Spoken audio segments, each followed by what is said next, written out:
Terima kasih sudah hadir di pertemuan hari ini. Perkenalkan, nama saya Reza Akbar. Kebetulan saya pengampu untuk pelajaran hari ini untuk sistem operasi. Eh, untuk materi Anda bisa mengunduh sementara baru satu materi yang bisa saya share ke Anda. Insya Allah dalam waktu dekat saya bagikan beberapa materi karena ini dalam kurikulum baru, materi tersebut juga masih baru. Ya, nanti bisa Anda unduh di betul ya. Oke, bentar. Saya coba share ya. Memang materinya masih baru, belum saya buat dalam bentuk tampil yang menarik. Tapi insya Allah ini nggak mengurangi apa yang disampaikan hari ini. Sebentar, saya coba share dulu. Recording in progress.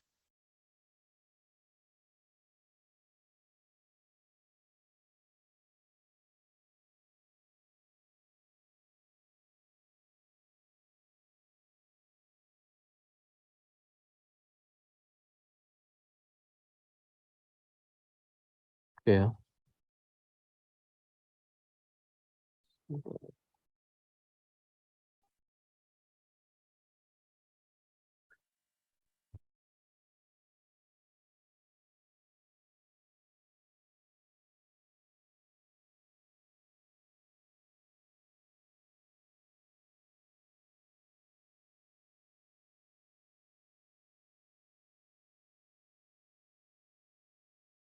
Baik, terkait ya sistem operasi. Jadi sistem operasi yang kita bahas ini adalah tentang Linux-nya. Jadi misalkan selain Linux, mungkin kita akan bicara sedikit-sedikit di sini. Ya, pertanyaannya kenapa Linux? Ya, tentunya kita bicara ya nanti ke depan kita akan lebih detail kenapa Linux kita sampaikan. Tapi sebelumnya kita bicara namanya open source ya. Jadi open source ini memang sesuatu yang baru, sebenarnya bukan baru, sudah lama ya. Jadi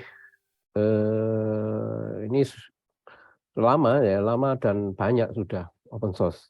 Apa prinsip daripada open source itu adalah sebuah aplikasi yang bisa kita pakai dan kita compile. Intinya di situ, dimodifikasi dan dikompil. Itu prinsip open source. Jadi Anda bisa modifikasi, tujuannya apa? Untuk dimodifikasi atau ditambahkan. Prinsipnya itu. Jadi kalau sekarang ada embel-embel namanya open source. Ya. Jadi open source itu sesuatu yang bisa memang di publik, di-share untuk publik, ya, untuk umum, kemudian dan bisa Anda mengunduhnya, Anda bisa mengcompile atau bahkan memodifikasi, dikompil ulang untuk kepentingan yang ya banyak hal, untuk ya tadi untuk dipelajari, digunakan, dibagi secara bebas. Jadi efek daripada open source ini adalah bebas. Ya, ada open source yang nanti sifatnya tertutup, tapi jarang sekali. Biasanya open source itu ditujukan untuk bebas. Jadi bebas itulah, free itu adalah efek. Jadi ada yang rata-rata sih open source itu bebas, free resource. Ya, makanya nanti ada free open source yang berkaitan tentang bahasa ini. Jadi kalau Anda, apakah beda ya antara open source software dengan free software? Itu yang perlu Anda ketahui. Ada open source software, ada free software. Nah, free software itu berarti Anda menggunakan software itu gratis, tapi tidak open, dan itu banyak. Ya, contohnya itu. Jadi kalau kita bicara source berarti adalah sebuah source code yang nanti bisa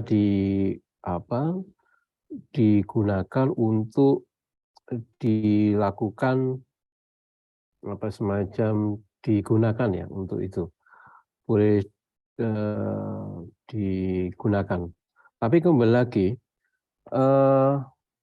open source ini memiliki sebuah ada hak cipta. Jadi ada hak cipta yang sifat license ya, terutama license yang bisa ditinggal atau license itu berlaku untuk owner pembuat open source. Ya. Biasanya seperti itu.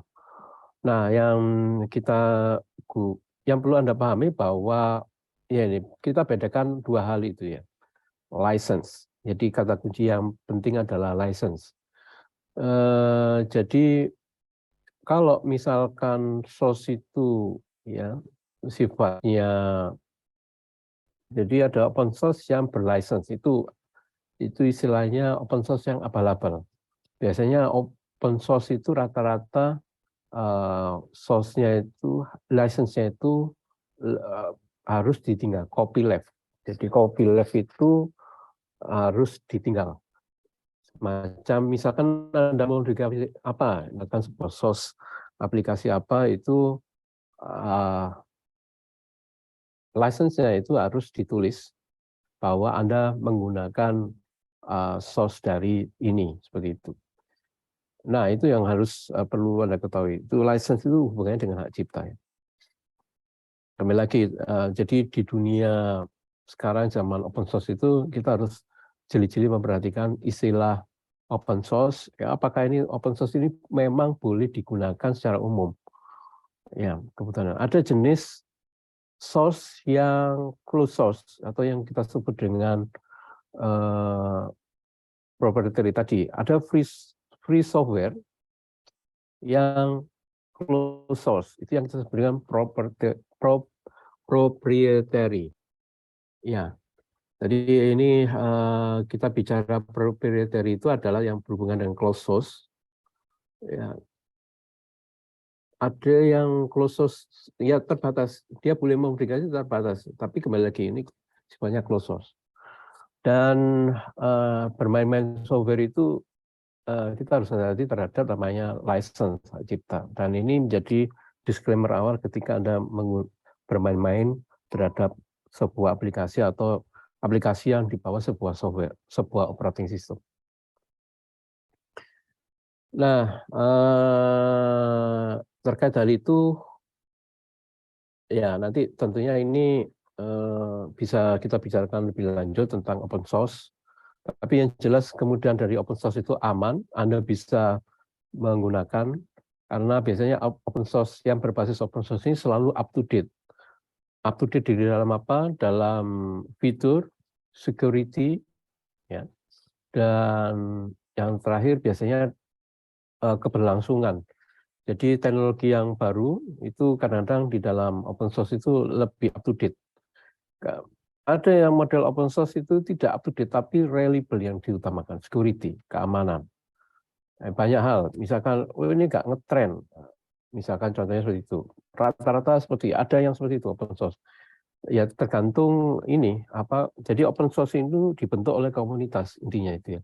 Komunitas yang mengembangkan sebuah aplikasi yang nanti digunakan secara massal dan itu bisa dimodifikasi, ditambahi dan diteruskan ulang, digunakan ulang dan diteruskan seperti itu. Intinya itu open source manfaatnya. Manfaatnya nanti yaitu tergantung apa namanya sekarang di open source ini eranya adalah etika moral yang digunakan. Jadi ketika Anda menggunakan open source, pastikan ya beretika lah Anda menggunakan open source. Bahwa kalau Anda mau modifikasi, pastikan Anda menyantumkan bahwa ini punyanya contohnya Ubuntu atau Debian, walaupun itu dilabeli contohnya seperti Blankon atau apapun ya seperti itu. Atau memang kalau dibangun dari awal ini pastikan license-nya punya siapa. Nah, siapa yang membuat dari awal Anda cantumkan. Jadi kalau di open source itu license itu tetap jadi kata kunci utama. pastikan Anda selalu meninggalkan pesan dari siapa untuk siapa. Nah, ini tuh selalu ditampilkan di dalam sebuah aplikasi. Nah, open source ini kita bicara open source ini adalah dimulai dari tahun 60-an. Jadi ada bagian oprek-oprek ya. Jadi istilah dulu oprek-oprek itu namanya hacker. Ya, oprek-oprek itu dimulai di waktu di Carnegie Mellon, di Berkeley, ya, dan MIT seperti itu ya. Banyak ya orang-orang yang benar-benar punya visi yang mengembangkan sebuah open source. Ya, seperti itu. Jadi sudah dimulai dari Unix tahun 70-74 ya. Dia yang menggunakan cara open source. Kemudian sebentar ya, ada feedback. Berkembang lagi open source terutama tahun 70 Unix berkembang dengan sistem operasi proprietary ya. Seperti ada MS-DOS, MS Windows, Novell, NetWare, Apple Mac.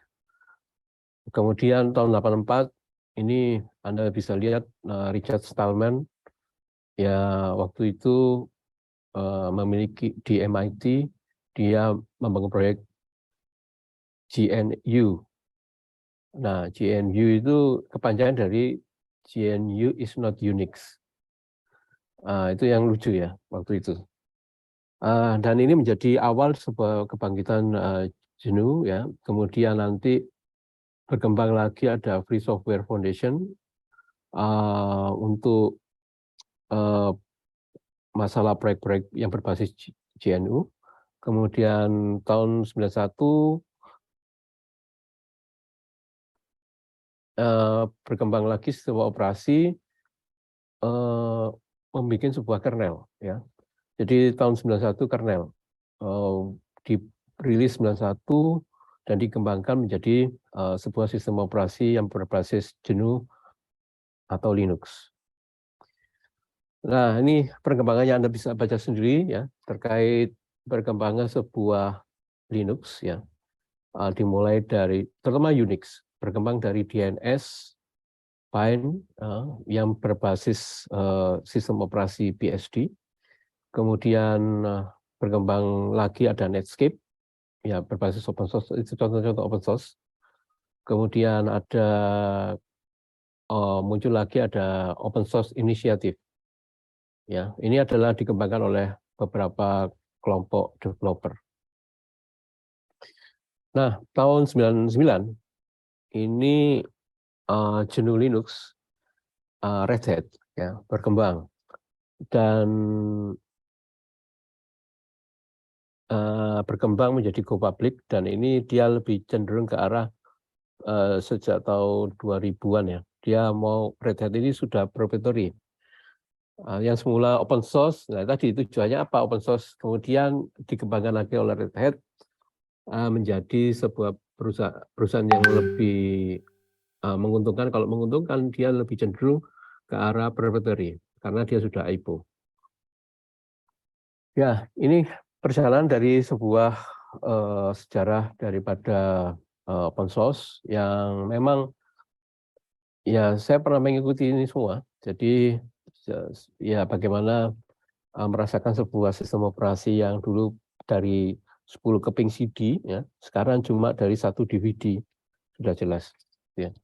Bisa dibayangkan waktu itu tahun 95 ya, kita menginstal 10 keping CD ya, itu gratis Slackware. Dikirimi dari luar negeri untuk mengoperasikan sebuah Linux. 10 keping CD untuk Linux. Sekarang enggak seperti itu ya. Dan itu harus dimulai karena open source kita harus compile ya. Compile jadi sebuah OS. Itu ya kerennya waktu itu.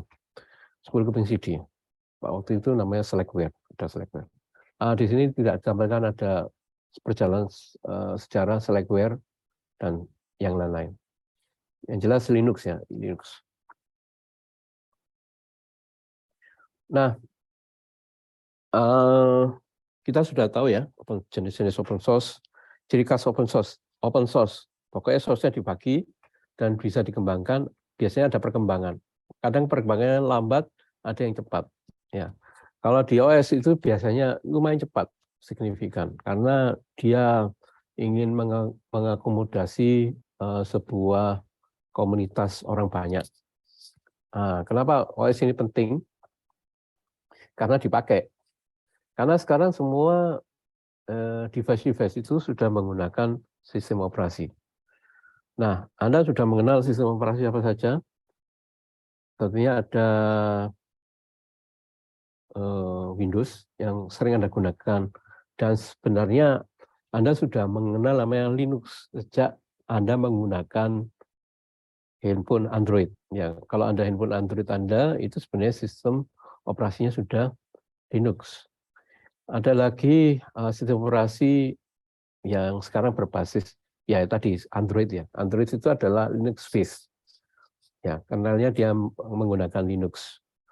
Kemudian ada lagi yang berbasis Apple seperti kalau yang versi desktop namanya macOS, kalau versi mobile namanya iOS. Ya, iOS. Sedangkan kalau Windows sendiri adakah versi mobile dulu ada namanya Windows Mobile atau Windows Phone. Kemudian kalau yang Linux yang berbasis mobile ada satunya Android, nanti ada Linux Phone ada yang berbasis Linux, nanti berbasis distribution. Contohnya banyak yang mengembangkan. Dulu ada namanya Ubuntu Phone ya, seperti itu. Nah, itu. Nah, yang tadi ya mobile itu yang berarti handphone yang bergerak. Tentunya nanti kita berhubungan dengan arsitektur, maksudnya prosesor. Kita berhubungan dengan prosesor. Prosesor itu penting sekali di dalam pengaplikasian sebuah sistem operasi.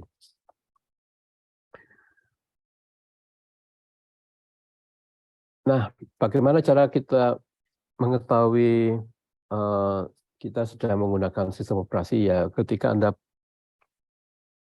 dimulai ketika kalau Anda menyalakan komputer ya pertama kali. Nah, di situ ada proses booting. Ya. Kemudian nanti booting itu ada proses kalau di mobile Anda muncul Android. Kalau di mobile iOS Anda muncul gambar Apple.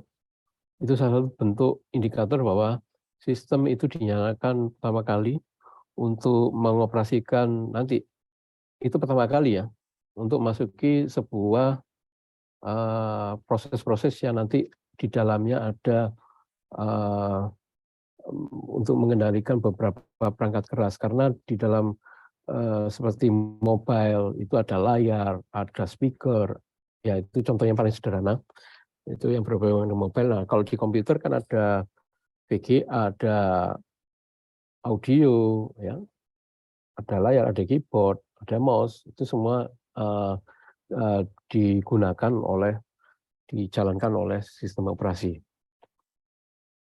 Nah, kemudian untuk mengoperasikan sebuah sistem operasi itu banyak hal ya, perintah-perintah yang bisa digunakan pada umumnya seperti untuk di sini dikatakan ada ls atau direktori untuk melihat isi direktori. Ya. Nah,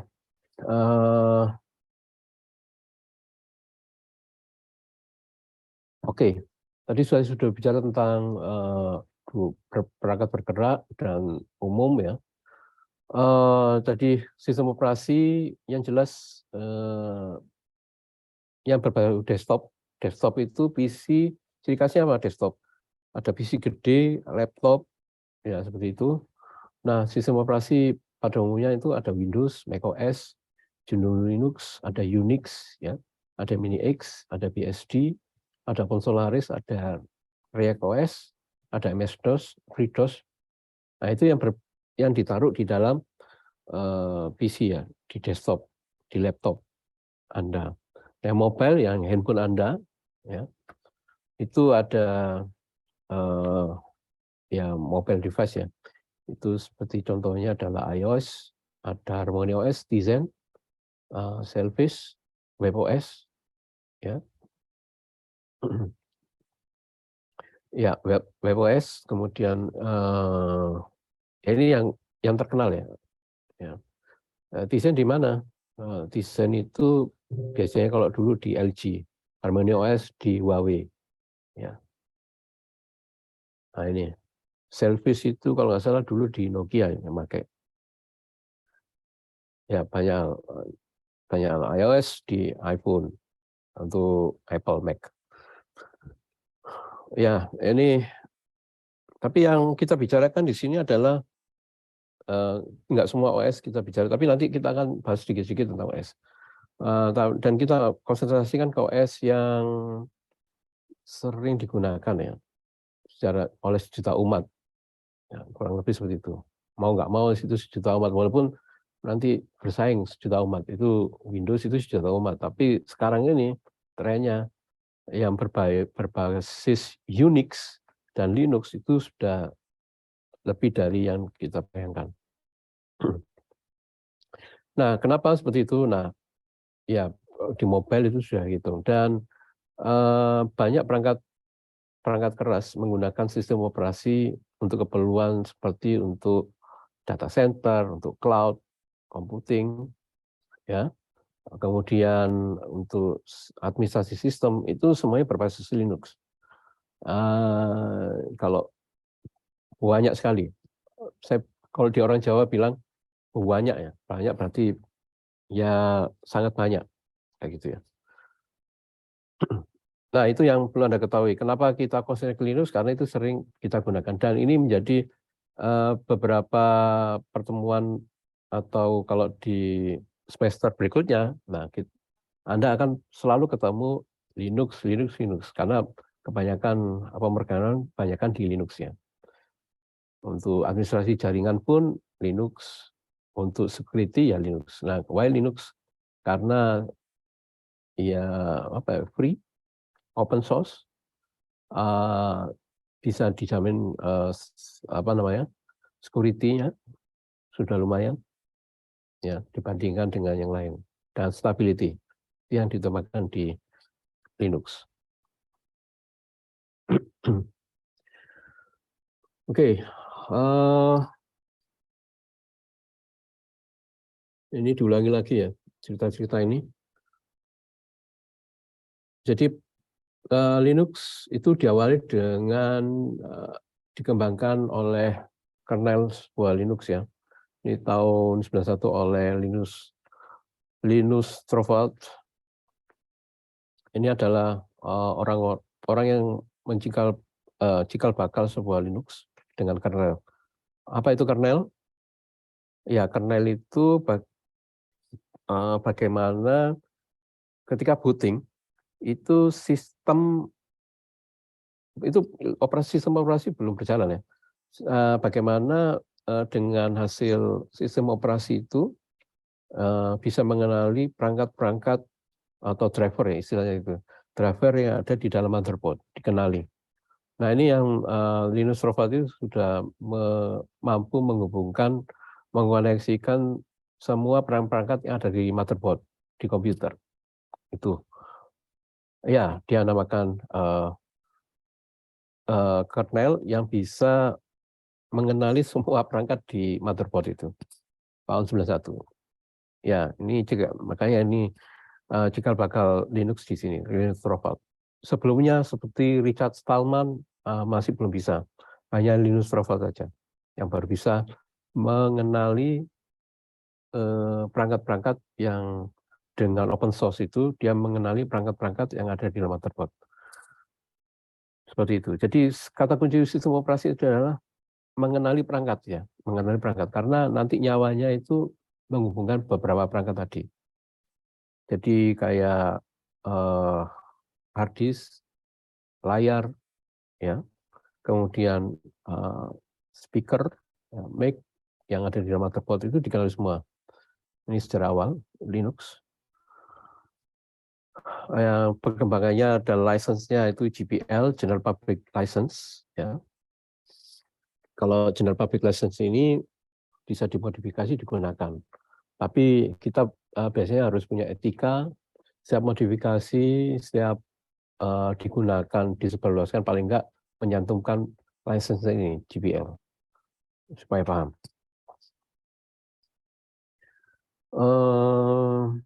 Oke. Ya.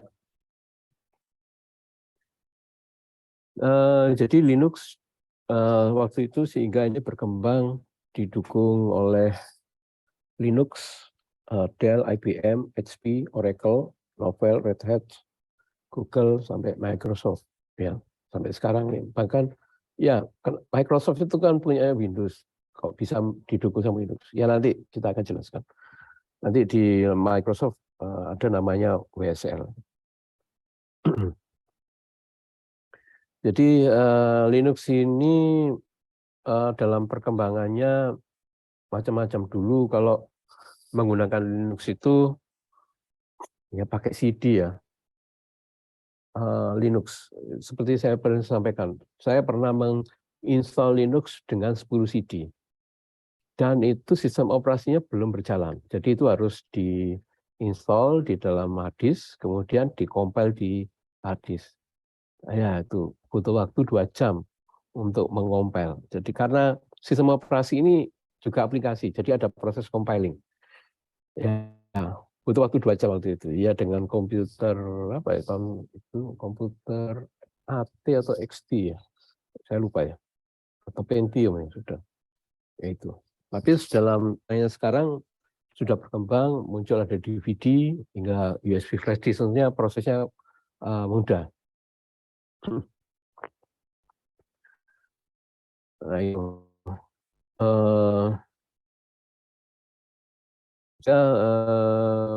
Apa ya, cukup mudah di dalam soket DVD. Bahkan dengan satu DVD atau satu USB ini kemudahannya sangat-sangat lengkap ya. Misalkan DVD atau CD. Dulu dalam satu CD itu sebenarnya bisa mengoperasikan beberapa aplikasi yang dibutuhkan untuk kebutuhan server. Contohnya adalah web server, itu sudah bisa. Ya. Kemudian dengan DVD ini tentunya kapasitasnya cukup besar sehingga aplikasi bisa ditambahkan itu banyak sekali, nggak hanya web server, DNS, ya untuk keperluan server ada, keperluan untuk desktop ada, seperti GIM atau Visual Studio Code itu dalam sebuah DVD, sehingga enggak perlu mengunduh. Ya, biasanya menginstal, kalau menginstal itu diunduh dulu, seperti Visual Code, GIM ya, GIM itu.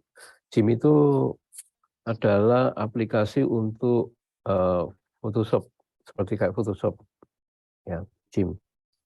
Ngedit-ngedit Photoshop. Itu versi GNU, GPL. Nah, itu yang menarik. Itu semua dikemas dalam sebuah DVD ya, all in one. Sudah include. Jadi nggak perlu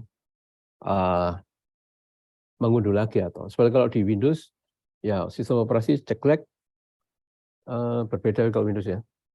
Ya OS nggak pernah disertai dengan namanya kayak spreadsheet-nya atau semacam word processing-nya atau publishing-nya. Nah, itu biasanya kalau Office-nya terpisah.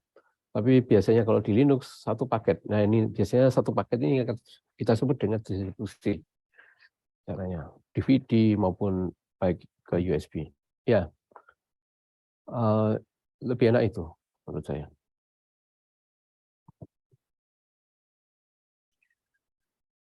Nah, terkait ya tadi saya sudah jelaskan sistem operasi. Jadi biasanya all in one tadi saya bilang, grafis, GIM untuk Office-nya. Ya, yang free itu adalah LibreOffice, multimedia Kdenlive, software ya, atau biasanya ada VLC ya untuk all in one ya. Biasanya sudah all in one. Jadi ya apa ya, pakai Linux itu wis lengkap sebenarnya. nggak perlu nginstal apa-apa, rata-rata seperti itu. Nah, kemasan, ya bahasanya distribution itu adalah kemasan ya, yang perlu Anda tahu. Distro, atau singkatannya distro kalau di sini. Nah, distro paket-paket yang tadi melengkapi untuk kebutuhan desktop, untuk kebutuhan server, dan sebagainya, itu mulai berkembang banyak. Distro-distro itu yang terkenal adalah seperti Debian, Slackware, Red Hat. Ya. Ini yang pemain lama, dan yang sampai kekinian itu masih Red Hat, masih dipakai ya, Red Hat. Dan ini adalah pemain lama, jadi pemain lama itu punya turunannya. Jadi turunannya itu seperti kalau Debian ada Ubuntu, ya. Nah tadi saya bicara Blankon ya, Blankon ini juga merupakan turunan Debian. Kemudian ada lagi Slackware itu turun menjadi SUSE, ya SUSE itu berbayar atau OpenSUSE yang gratis. Kemudian ada lagi Red Hat, itu kita ketemu namanya CentOS dan Fedora. Jadi kalau Anda bermain-main, ya nama-nama ini Anda sudah tahu.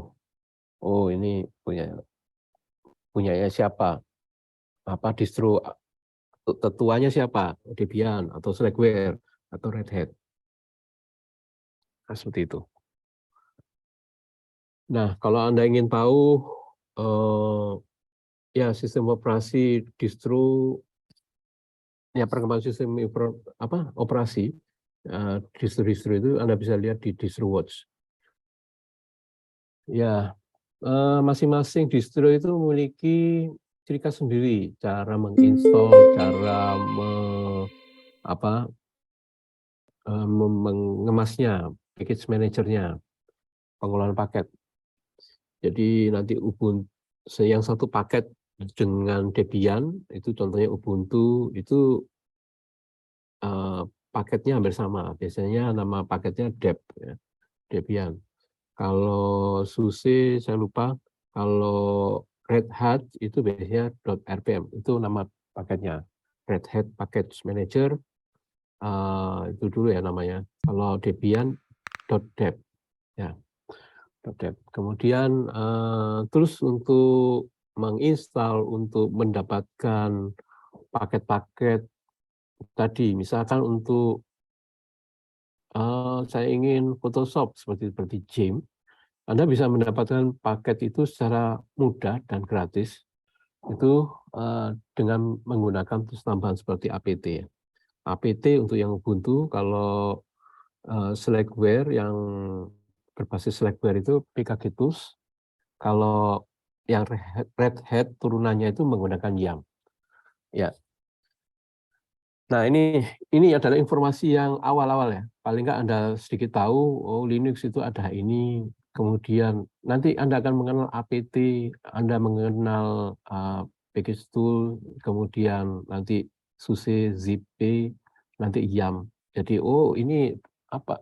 Jadi itu nanti Anda bisa mendapatkan paket-paket Linux yang lain dengan terutama aplikasi tambahannya yang berhubungan dengan aplikasi tambahan di dalam sebuah distribusi. Dan tentunya itu gratis. Jadi paket-paket itu bisa diunduh, tentunya Anda harus terhubung dengan repository. Jadi repository itu apa? Ya kumpulan-kumpulan software yang Anda bisa unduh sesuai dengan distronya. Misalkan Ubuntu, dia punya kumpulan-kumpulan software, namanya repository. Ya.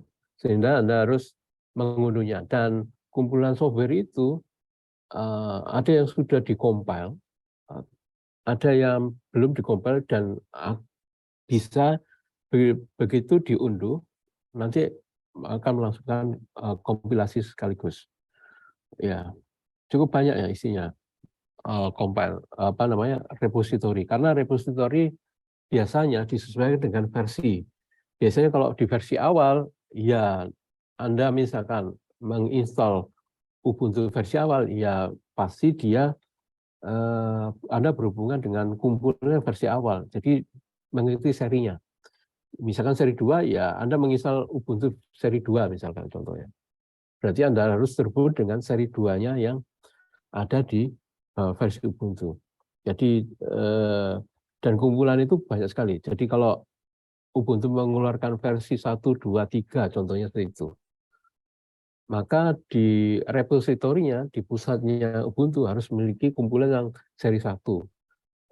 Apa yang dikembangkan di seri 1 itu juga ada pengembangan seri 1, update seri 1. Ya, kemudian seri 2 juga ada sendiri. Jadi antara seri 1 dan seri 2 kadang-kadang tidak ada hubungannya. Independen ya, antara seri 1 seri 2. Biasanya seperti itu. Nah, siapa yang mengembangkan seri 1, seri 2 ya? Kembali lagi komunitas, developer di komunitas itu, di Ubuntu, di Debian, di Red Hat, di Fedora, di CentOS, seperti itu. Mereka mengembangkan, mengupdate dan mengembangkan. Ya nanti muncul seri 3 dan seri 4. Tergantung mereka memiliki namanya roadmap. Nah, itu cerita-cerita terkait repository ya. Kenapa kita pakai Linux? Sudah jelas, bebas, aman, mudah cara install aplikasi. Kalau biasanya kalau Windows banyak bug, banyak virus. Nah itu yang saya sering menggunakan itu ya. Di laptop saya pakai Mac, ya, karena salah satunya itu mengatasi virus. Ya. Unix base, Linux itu Unix base sama. Ya itu yang kemudian, nah kalau kita beralih di Linux itu yang jelas aman, aplikasi sangat mudah. Anda dapat aplikasi murah dan mudah, tergantung repositorinya. Misalkan repositorinya mengupdate aplikasi itu, maka Anda bisa mendapatkan software-software terbaru. Dan yang kita harapkan dengan adanya update versi-versi itu adalah kompatibilitas. Ini versi-versi baru adalah kompatibilitas. Tadi seperti saya bilang, untuk versi 1 biasanya untuk komputer lama, ya rata-rata seperti itu. Nah, kalau ada versi lama, ya itu bisa dipakai. Nah ini sangat mungkin kan. Jadi kalau dengan OS misalnya Windows terbaru, ya untuk yang lama nggak bisa ditinggal. Tapi kalau yang komputer lama, apakah Linux bisa mengakomodir? Masih ada. Mereka masih memiliki namanya repository. Versi lama, ya versi lama yang bisa dipakai. Nah, seperti itu. Nah, yang paling utama adalah repository yang berlimpah. Sangat-sangat banyak repository. Dan adanya repository banyak itu biasanya didukung komunitas. Kembali lagi, peranan komunitas. Anda punya peranan penting juga. Misalkan Anda terlibat di dalam sebuah mengembangkan sebuah aplikasi gym, kan ada bug misalnya, Anda menambah bug, itu bahwa sistem gym itu GIM, semacam Photoshop itu, Anda bisa menghilangkan bug dengan menambah sebuah hole ya tadi ya, menyebabkan ada bug. Nah itu. Jadi peranan Anda itu juga penting untuk supaya software-software yang dibangun oleh developer sebelumnya itu bisa lebih stabil lagi.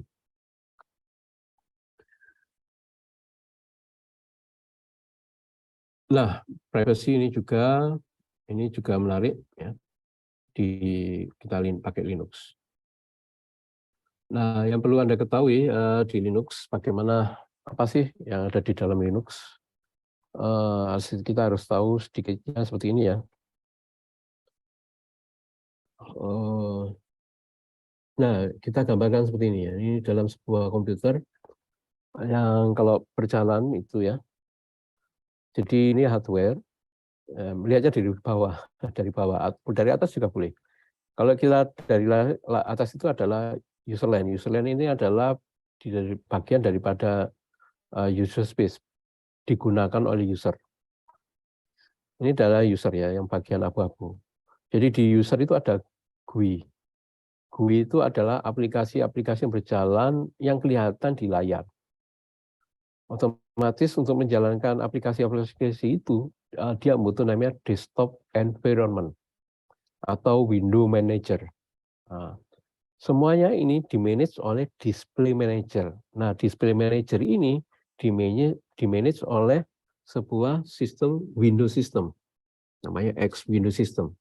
Jadi apa yang Anda tampilkan seperti Gym atau kayak text edit ya, text editor seperti itu, atau terminal yang Anda tampilkan di tampilan user itu semuanya dimanage oleh tampilan-tampilan itu X Windows System, yang dimana dia akan menyusun display manager, bagaimana cara menampilkannya, bagaimana kalau window manager itu bagaimana membingkai itu, kemudian bagaimana desktop environment-nya, sehingga nanti tampilan-tampilan seperti apps itu bisa nampil seperti yang diharapkan. Nah itu, ini kalau kita bicara user land, ya intinya kalau GUI Anda harus butuh namanya X window, ya untuk partisi tampil melihat partisi table itu Anda harus lihat namanya X window, butuh X window. Anda LibreOffice Anda harus butuh X window, karena X window ini kunci utama untuk menampilkan sebuah GUI. X window system ini kunci utama. Nah, pertanyaan apakah harus berjalan berbasis GUI? Enggak. Jadi ini bisa GUI. Yang jelas susunannya ada shell, ya, ada library. Jadi library ini bisa kita gunakan. Kalau Anda butuh interaksi shell, sebenarnya tanpa interaksi juga bisa. Library ini berjalan, sebuah sistem operasi. Dan ini pekerjaan di dalam sebuah user area. Nah, di belakang user area itu ada syscall. Syscall ini adalah yang menghubungkan kita dengan hardware. Satunya itu ya. Jadi antara user dengan hardware itu diperantari oleh syscall. Syscall ini didasari oleh kernel. Kernel itu apa? Semacam driver atau modul-modul yang mereka kenali. Seperti yang tadi saya bilang, bagaimana mengenali perangkat-perangkat yang ada di dalam motherboard. Itu kategorinya di kernel. Ya. Ini yang mengembangkan adalah Linus Torvalds. Jadi Linus Torvalds mengembangkan banyak sekali, berjasa di dalam menghubungkan ini, mengenali hardware, mengenali dan semua dikenali. Dan interaksi antara user dengan hardware ini lewat syscall, tentunya kernel ini harus dikenali, kernel ini harus dibentuk, dikenali oleh sistem operasi. Ya, hardware itu hardware fisik, hardware. Cuma kembali lagi, kernel ini yang mengenali dari di sisi aplikasi ya. Oh ini seperti ini. Oh, display. Nanti dinamai apa? Kenal ini dinamai apa? Ya, semacam driver ya. Terus, nah ini kernel. Seperti itu. Ya, kernel ini ya nanti bentuknya dalam bentuk library atau drivers atau dalam bentuk modul yang bisa kalau drivers itu harus berjalan selama sistem itu berjalan. Nah, kalau modul itu bisa bisa diaktifkan atau dinonaktifkan kapan saja. Ya. Jadi kata kuncinya di sini ya, di kernel. Nanti kalau Anda bicara namanya boot pertama kali sebuah Linux, itu Anda amati ya, di situ kan ada proses boot, kemudian nanti ketemu namanya bootloader. Bootloader itu dipanggil oleh BIOS. BIOS itu di motherboard ya. BIOS itu di motherboard jadi BIOS di motherboard memanggil namanya bootloader yang ada di dalam hard disk. Karena dasarnya apa? Nanti di dalam motherboard BIOS itu selalu membaca namanya MBR, master boot record. Master boot record itu nanti membaca bootloader itu yang nanti menampilkan instruksi yang berhubungan bootloader. Bootloader itu apa? Ya semacam pilihan bagaimana mengakses sebuah sistem operasi. Nah, di situ akan ketemu namanya kernel juga. Ya, kernel. Why kernel? Karena kernel itu isinya adalah instruksi untuk mengenali hardware Anda pertama kali. Jadi ketika OS itu yang pertama kali itu adalah dikenali hardware-nya dulu. Ya. Ya, ini kalau dibalik itu ya seperti ini. Ketika boot ya hardware, kernel. Ketika boot pertama kali, boot itu adalah mengenal yang diambil itu kernel dulu. Kernel karena di situ bersih driver-driver. Seperti apa? Hard disk. Seperti apa? Ya display sederhana. Kalau nggak display keyboard, mouse paling sederhana atau RAM dan seterusnya. Itu semuanya kernel kata kunci utama. Itu boot pertama kali. Nanti Anda bisa lihat ya di bootloader atau di boot manager. Nah seperti itu. Ini jadi menarik ya kalau kita bicara namanya. Jadi bagaimana Anda belajar sistem operasi ya lihatlah ketika boot itu yang menarik. Gitu.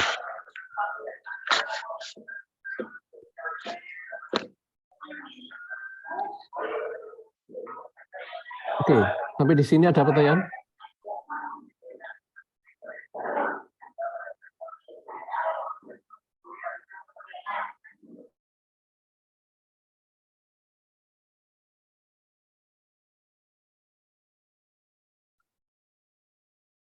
Saya nggak bicara detail, tapi silakan Anda baca sendiri ya. Ini nanti sudah saya share di Linux.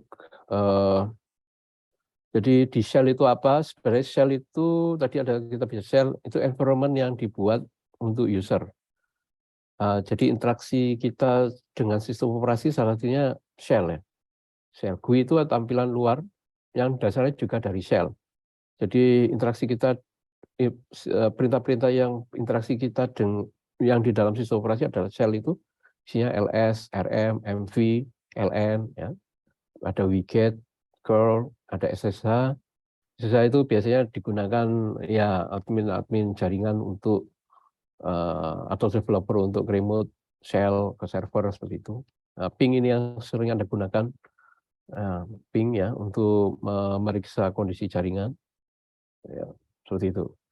Nah ini perintah-perintah sering. Nah ini gimana cara kita tahu yang terjadi di dalam sistem operasi kita? Ya perintah-perintah ini harus dijalankan. Ya, pakai apa? Pakai shell. Shell. Nah, itu adalah environment yang digunakan sistem operasi. Ya, seperti itu. Tampilannya seperti ini. Oke. Biasanya shell itu tampilannya seperti format ini ya. Oke. Formatnya seperti itu, aris add server seperti itu ya. Oke. Misi Pak, mau tanya Pak. Ya, silakan. Ini untuk sistem operasi ini apakah berkutat hanya di Linux administrasi atau lebih bahas selain itu lebih tepatnya kayak OSI layer sama IP gitu apa nggak dibelajarkan Pak? Kalau ya baik tentang OSI layer berarti di jaringan ya. Oh beda lah Pak ya. Beda. Oh gitu. OSI layer. Kalau kalau bahas yang IP gimana Pak? Apakah ya kalau nanti? Nanti sedikit ya, tapi sedikit tentang IP, tapi enggak banyak. Intinya mengoperasikan sistem operasi Linux. Ya. Oh, oke Pak, terima kasih Pak. Ya, terima kasih. Baik, terima kasih ya. Ada yang bertanya terkait itu. Jadi di sini tidak kita konsentrasi OS. Jadi OS itu ya sistem berjalan. Anda tahu sistem itu berjalan bagaimana. Nah itu yang perlu kita siasati. Karena di OS ini banyak yang harus ada adik ya, salah satunya. Nah, kernel bahasa kunci utama seperti itu. Karena di kernel itu adalah stabilitas daripada sebuah sistem. Ya, kalau misalkan Anda salah nyeting kernel itu, ya berarti sistem Anda bisa nggak stabil. Kenapa sistem harus stabil? Contohnya banyak sekali. Seperti kalau Anda menggunakan server, ya, misalkan memposisikan server. Contoh server itu apa sebenarnya? Server itu seperti web server ya, atau database server contohnya. Jadi database server itu dia harus membutuhkan sistem operasi yang stabil. Stabil itu berarti interaksi hardware itu bagus, terutama di hard disk, terutama RAM ya. Bagaimana kalau ada troubleshooting RAM? Nah, sistem kernel itu bisa satu bisa mengatasi lah. Itu harus distabilkan dulu.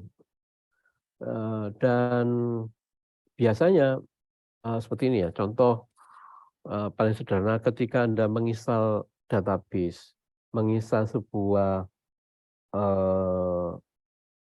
web server, itu mau nggak mau harus membaca sebuah kernel, karena dia membaca kernel terutama RAM. Nah, biasanya standar RAM itu 50% ya, standar RAM yang digunakan di aplikasi. Ketika Anda ingin mengoptimumkan, nah, permasalahannya ketika Anda ingin mengoptimumkan berarti RAM itu harus dimaksimumkan. Berarti harus ada di tuning salah satunya.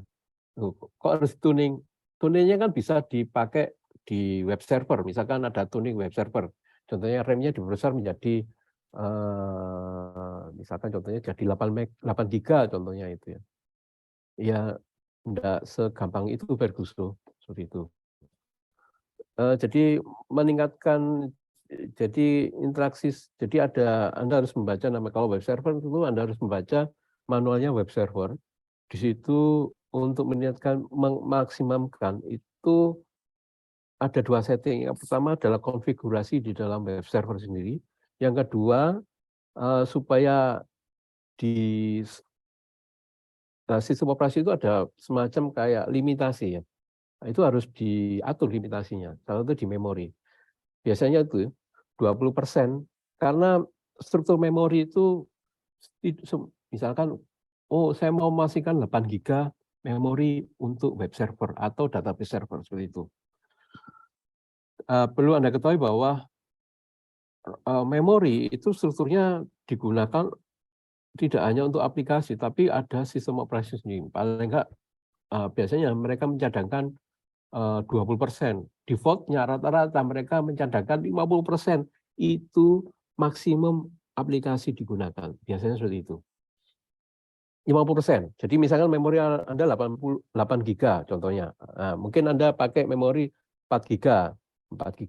Nah, defaultnya rata-rata di Linux, ya walaupun sekarang sudah dynamic ya. Dulu 50% itu diset secara default dia gunakan untuk aplikasi. Sehingga 50% itu untuk kepentingan sistem operasi. Nah, kepentingan sistem operasi itu apa? Contohnya untuk kernel. Aplikasi sederhana ya untuk modul library ini. Kernel, library, syscall. Itu 50% untuk itu. Tapi kalau mau di-push biasanya 20% untuk sistem operasi. Nah, Anda bisa mengatur situ ya. Jadi minimum atau maksimum minimum yang boleh diatur adalah yang boleh di-adjust itu adalah maksimum yang boleh di-adjust itu adalah 80% rata-rata seperti itu. Jadi untuk memori. Jadi Anda nggak bisa menggunakan memori 8 giga deal atau 4 giga deal untuk web server. Ya, karena nggak bisa. Jadi Anda harus hitung-hitungan ya 80% dari misalkan dari 4 giga itu berapa. Nah, itu bisa untuk web server. Nah, itu ada hitung-hitungannya. Nanti ya di setting-setting konfigurasi ketika nanti ada lagi ya namanya ya administrasi Linux. Ya ini basic ya, administrasi Linux basic. Khususnya untuk ngotak-ngatik ngoperasikan Linux-nya sendiri. Kalau nanti ada administrasi jaringan, administrasi security, keamanan jaringan nanti juga akan dibahas itu. Bagaimana ngotak-ngatik kernel dan konfigurasinya. Seperti itu. Nanti ada sesi sendiri ya. Oke, sampai di sini ada pertanyaan?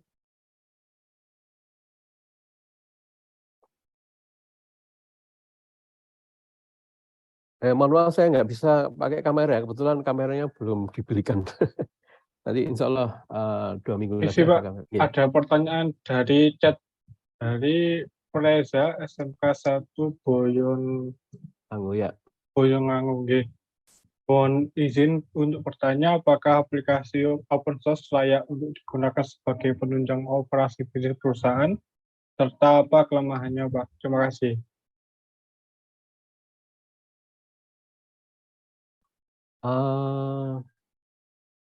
Apa kelemahannya? Enggak ada yang lemah, enggak ada yang lemah. Nah, untuk operasi bisnis perusahaan bisa. Kebanyakan server-server ya untuk cloud itu kan untuk bisnis perusahaan. Itu kebanyakan pakai Linux, contohnya seperti itu. Kalau bisnis kecil, apakah pakai open source bisa nggak? Sangat-sangat bisa. Nah, tentunya kalau Anda ingin tahu apa yang diperhitungkan, keamanan, ya keamanan sudah dijamin oleh komunitas seperti itu. Yang kedua, kelemahan nggak ada kelemahan ya. Keuntungannya apa ya tadi komunitas sudah menjamin. Kemudian pasti up to date. Kalau kalau misalkan ada permasalahan, Anda bisa mengupdate-nya, memperbaikinya. Yang ketiga, biaya murah. Sehingga apa? Kalau Anda ingin bersaing dengan vendor-vendor luar atau dengan misalkan Anda perusahaan luar, ya Anda bisa menekan ke perusahaan. Ya, itulah solusi Anda itu sangat-sangat sangat-sangat solutif banget. Ya, ini kebetulan saya punya partner ya, teman saya juga di bisnis open source. Satunya ya dia mengembangkan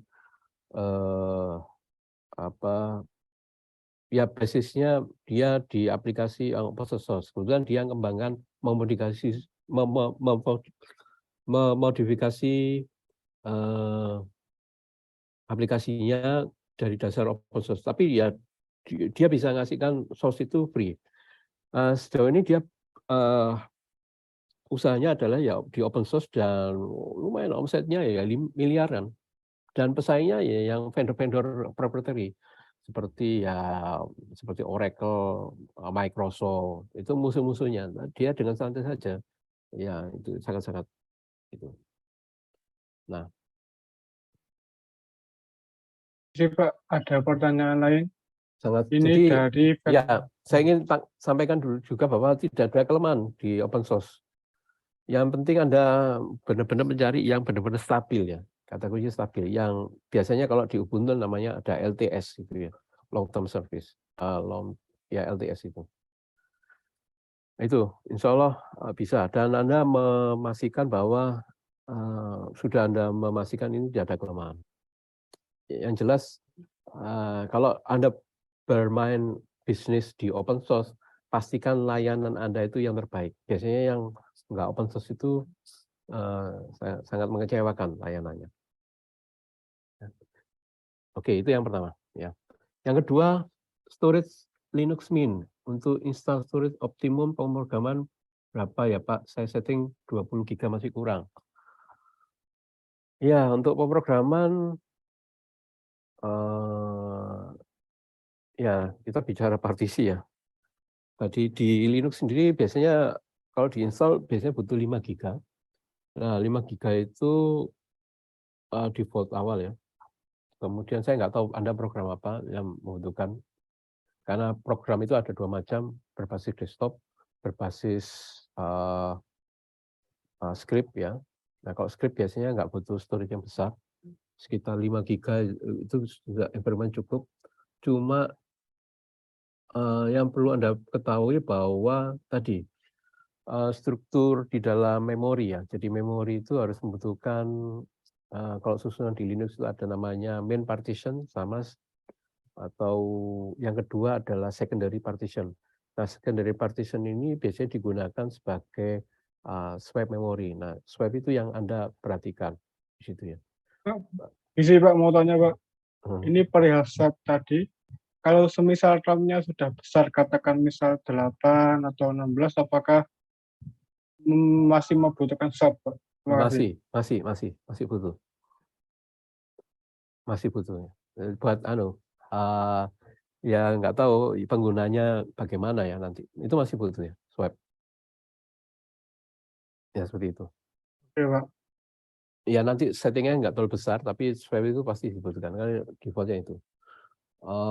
Kalau ingin running smooth, memang nggak perlu ingin cepat, reliability swab itu dinonaktifkan, tapi itu bisa digunakan ketika ya butuh, karena ada workload ya. Workload itu dia pasti menggunakan prosesor dan menggunakan RAM, dan kadang-kadang beberapa aplikasi itu ada yang tidak digunakan, itu ditaruh di dalam swab. Jadi swab itu masih dibutuhkan. Ya, kita nggak tahu nanti gunanya apa. Itu makanya itu sistem operasi yang mengatur.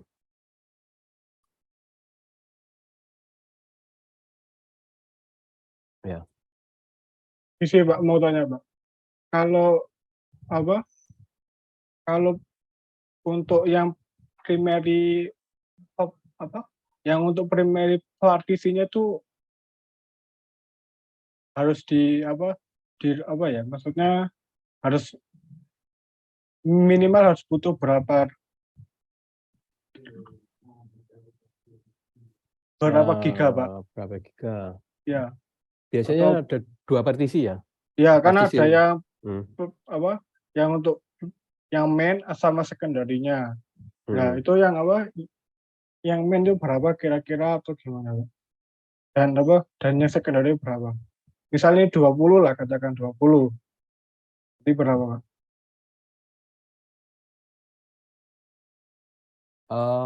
Memorinya berapa? Apa totalnya 20 misalnya, yang Enggak, main RAM-nya berapa? berapa? Ya, RAM-nya berapa? RAM-nya contoh misal 4 gitu. Kalau 4 biasanya ya swab-nya itu disetting 4 atau lebih, atau 2 kali dari 4 itu biasanya. Oke. Berarti swab-nya 8, 12 giganya buat Ya, output-nya. ya seperti itu. Tapi kalau itu nggak cukup, ya sudah. Ya berarti kan harus nambah storage ya. Ya, Pak, Ya baik. memang ya seperti itu. Ini bahasanya itu teknologi apa yang diterapkan dalam sistem operasi apa ya? Teknologi apa? Sistem berjalan lancar. Ini ya agak susah ya, teknologi apa? Itu semuanya teknologi ya. Mungkin saya kurang paham ya. Inti pertanyaan daripada ini. Teknologi apa yang diterapkan dalam sistem operasi?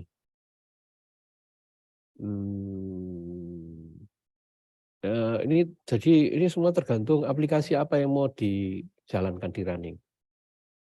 Yaitu yang jelas kalau di Linux kita bisa memantau seluruh, bahkan mengatur mana mana saja aplikasi yang dijalankan atau tidak, seperti itu. Kalau di Windows kadang-kadang kita nggak kerasa ya, seperti itu. Contohnya kayak server. Server kita bisa menyalakan dan mematikan sesuai yang kita inginkan, walaupun di Windows juga bisa, tapi kadang-kadang paket, server itu di Windows juga cukup agak ribet ya mengoperasikannya. Nah, teknologi apa yang diterapkan dalam sistem operasi sehingga sistem tersebut dapat berjalan lancar? Ya jelas, supaya berjalan lancar ya jangan menjalankan aplikasi itu paling lancar ya. Nggak ada teknologi yang sejauh canggih-canggihnya teknologi ya tergantung aplikasinya, aplikasi yang dijalankan. Ya, kalau aplikasi yang dijalankan itu terlalu besar, itu ya akan mengganggu sistem. Jadi jadi di sini agak susah bicara teknologi ya, karena teknologi disesuaikan dengan jenis aplikasinya. Nah, ini mungkin agak cukup luas bahasanya ini. Misalkan Anda web server, ya contoh web server. Web server kan ada 2, kalau di dunia server. Contohnya satu Apache, satunya NGX. Satunya adalah pakai IIS. Kalau IIS itu murni di Windows. Kalau NGIX itu bisa di Windows maupun di Linux. Kalau di mana yang apa bisa di Windows dan Linux. Cuma permasalahan biasanya yang stabil di mana ya sementara masih di Linux gitu ya, masih di Linux. Karena di Linux pengaturan hak akses dan sebagainya sangat-sangat cukup bisa strict sekali dibandingkan dengan di Windows. Seperti itu.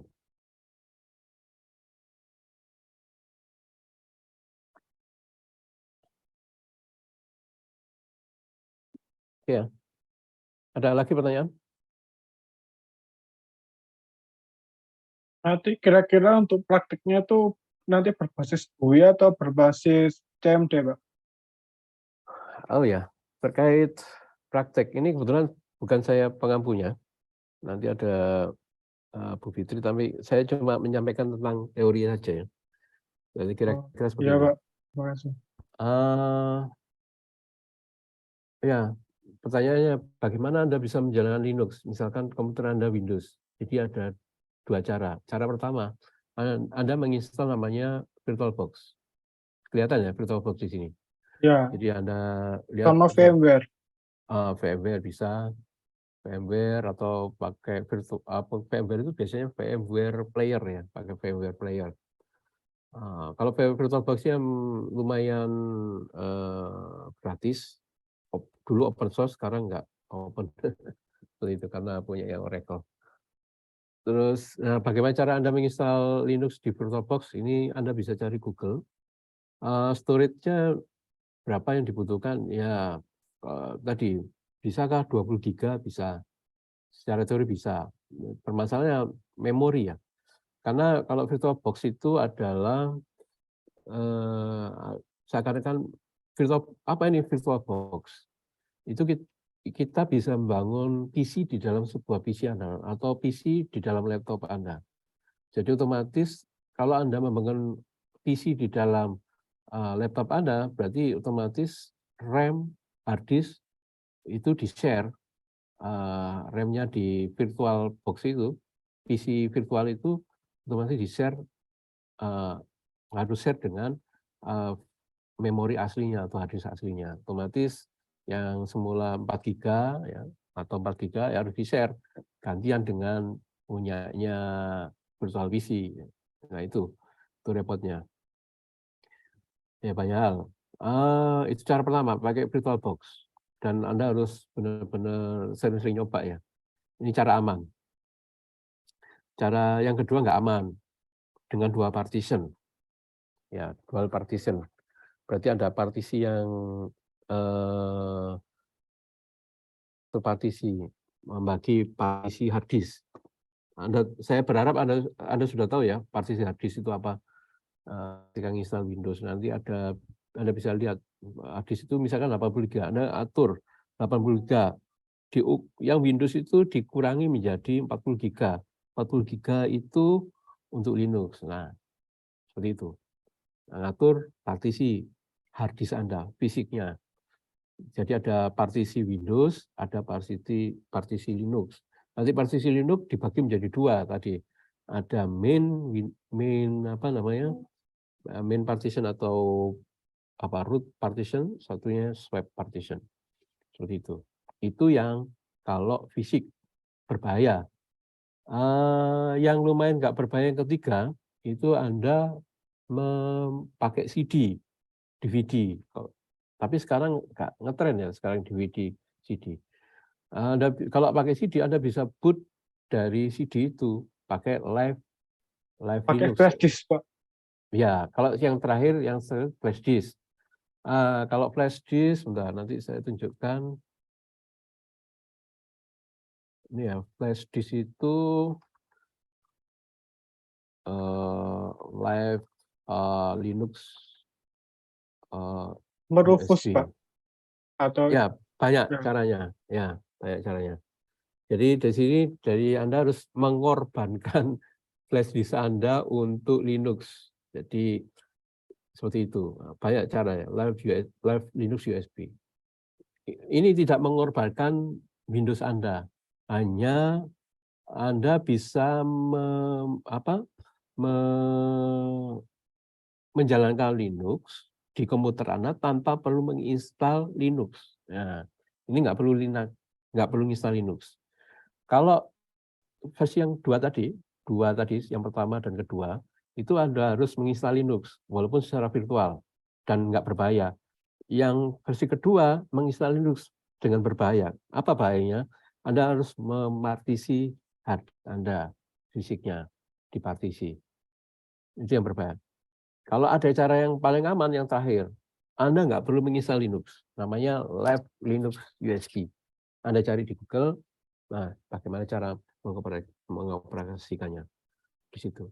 Ya itu nanti digunakan untuk mungkin nanti ketika Anda praktek ya, praktek untuk sistem operasi nanti ini sebaiknya Anda pakai ini kalau Anda nggak mau berkorban ya, nggak mau berkorban hard disk ya pakai Live USB.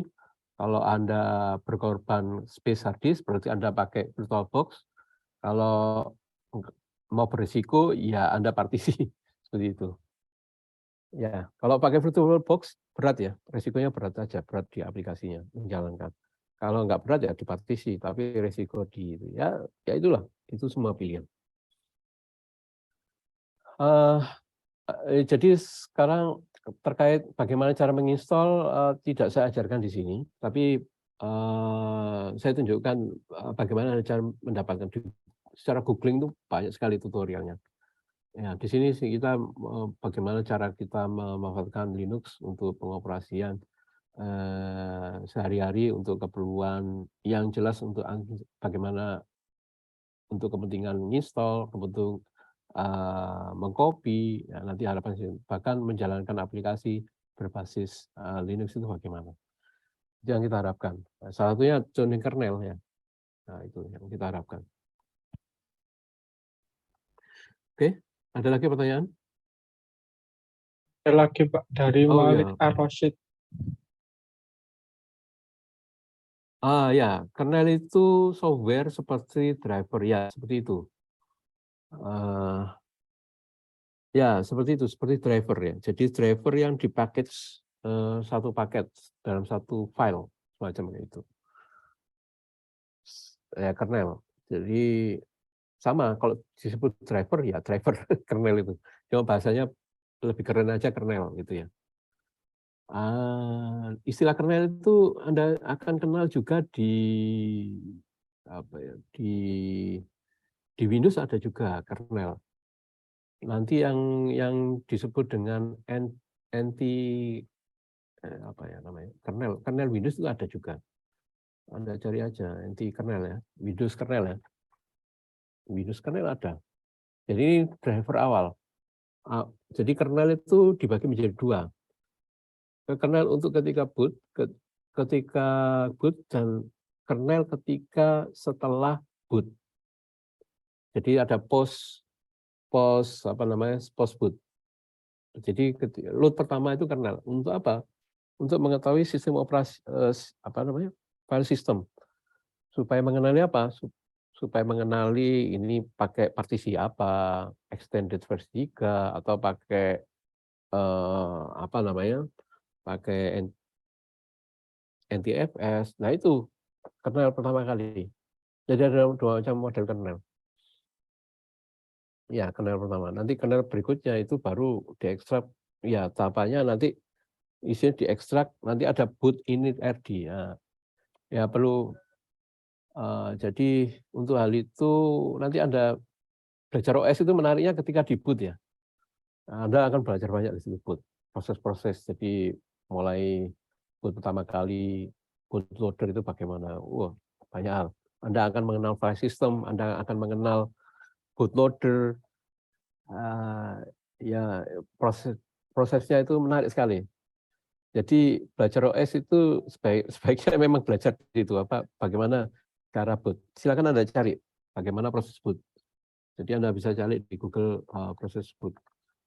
Kayaknya di materi saya kurang ada ya di situ. Boot proses. Kalau Anda menginstal itu nanti ada contohnya itu driver-driver yang di load ya. Terus Ethernet dikenali menjadi ETH 0 atau wireless LAN dikenali menjadi WLAN 0. Itu proses pengenalan ketika post process boot gitu ya. Post process boot saya bilang itu ya. Setelah kernel dijalankan, nanti ada post process. Oke. Ya, jadi kernel itu nyawanya ya, kernel untuk tahu ini ya, ini apa? Ini wireless LAN, ini speaker audio, ini VGA atau HDMI, ini USB, itu penting. Kernel. Oke, ada lagi?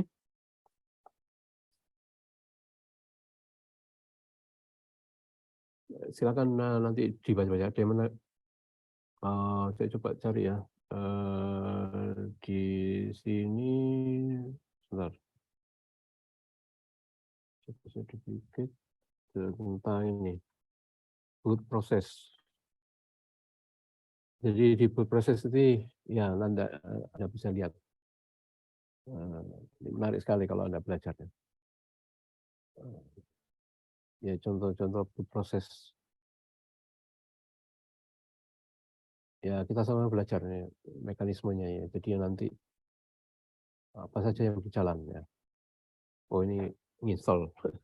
Oke, tidak apa-apa, nanti ini bisa dipelajari. Jadi untuk boot sendiri itu kan ada boot lewat namanya satu bootnya BIOS atau pakai UEFI. Jadi UEFI itu nanti beda lagi. UEFI itu langsung jadi boot BIOS langsung ke hard disk. Kalau biasanya POS, power on self test ya. Nah, kalau UEFI melewati power on self test itu langsung masuk ke hard disk. Ya, asik. Belajar Linux itu asik. Kita belajar tahu banyak hal. Bahkan Anda kalau ada kalau dengan Linux bagaimana boot proses itu Anda bisa amati pakai, kalau dulu ada ini apa namanya, serial ya, kabel serial, maaf, interface RS232. Apa itu interface RS23? Waduh, cilaka ya. Interface RS232. Serial, colokan serial di PC ya. Biasanya di PC ada apa ya? Biasa Itu semacam yang ini. laptop yang agak lama Pak biasanya Pak, Iya, yang ada gitunya ya ya. seperti itu ya, kayak ini ada colokan kayak gini. Nah ini kalau kita hubungkan dengan PC yang lain, kita bisa mengamati boot proses dari Linux secara langsung. Oh ini tahapannya ini. Kan selama ini kalau boot prosesnya nggak kelihatan. Nah, Anda bisa amati. Oh sehingga Anda bisa mengamati troubleshooting-nya apa ketika boot. Kita ya, yang mana yang dikenali, yang nggak dikenali akan kelihatan semua di sini. Kalau dulu di sini kita harus pakai pasang ini serial, terus kita hubungkan di PC, kemudian kita tampilkan di layar lewat pakai aplikasi terminal itu ya, untuk serial terminal ini. Nah, kita lihat di situ prosesnya. Anda bisa amati mulai awal boot, langsung setelah klik bootloadernya Anda akan amati. Oh ini ada driver-driver yang dikenali, ada yang nggak dikenali. Kalau sejauh itu asik. Itu yang di Linux. Kalau di Windows ya Anda terima apa adanya, walaupun ada debug-debug di bootnya ya ada. Seperti itu. Oke, jadi ini pendahuluan ya. Nanti kita akan bicara lebih detail lagi di pertemuan berikutnya terkait ya bagaimana kita menggunakan terminal salah satunya. Mainan ya. Jadi kita nanti insya Allah pertemuan berikutnya kita sudah mulai sedikit mengenalkan mainan-mainan apa saja yang ketika Anda bermain di Linux, terutama di terminal interaksinya. Karena basicnya di awal seperti yang saya sampaikan sebelumnya itu, awalnya itu user itu diawali ya kalau nggak ada GUI apa shell pasti library nggak bisa diapa-apain. Yang bisa adalah interaksinya ada di shell. Nah, yang perlu kita perhatikan di shell. Nah, kita akan sedikit interaksi itu. Oke ya. Saya pikir cukup untuk pertemuan hari ini. Terkait nanti pertanyaan nanti silakan Anda catat, kemudian nanti Anda sampaikan di pertemuan berikutnya. Oh ya, di etol Anda bisa diskusi di forum, ya. Anda bisa masukkan di forum itu ya. Nanti materi bisa Anda upload Anda unduh di sini.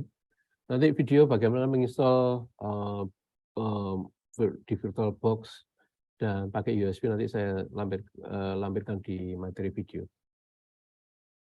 Seperti itu. Nanti di minggu ke berapa ya? Minggu ke-7 ya. Minggu ke-7 kita akan ada UTS dan di minggu ke-14 kita adakan UAS seperti biasa. Untuk komposisinya nanti saya sampaikan karena ini materi baru.